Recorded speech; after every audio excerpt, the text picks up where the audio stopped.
Msichana wa kisasa huwa na kitabu kama hiki, kinaitwa diary. Anachoweza kupanga mambo yake yote kwa siku na hata siku za mbeleni.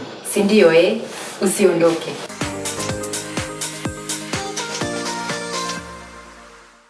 Habari zenu warembo?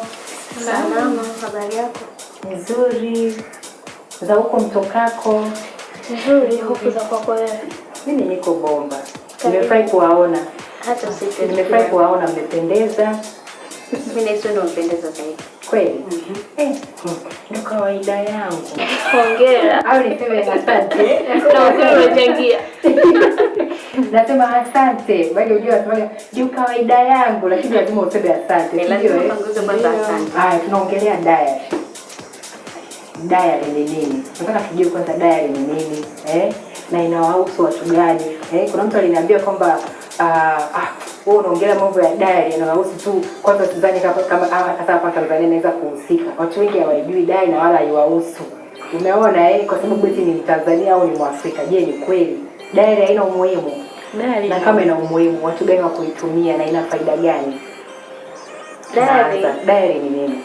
Mimi ninayo diary yangu, ni hii hapa, panga vitu vyangu kwa. Kwa hiyo ninavyoelewa kwamba diary ni kitabu ambacho kinachotunza kumbukumbu za mtu binafsi, kwamba unaweza ukaandika ratiba yako kama unavyosema, vile vile unaweza ukaandika mambo yako ya muhimu yanayokuhusu wewe mwenyewe. Pengine unaweza ukaandika kwamba matukio ya muhimu au matukio ambayo yalishawahi kutokea zamani au kwa sasa hivi.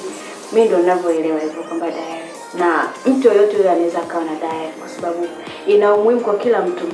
So mimi sitaki kuamini kwamba mtu anaweza akafanya kitu au akapanga ratiba yake kwa siku akawa ameweka kichwani diary moja kwa moja. Lazima itatokea tu mapungufu, atasahau.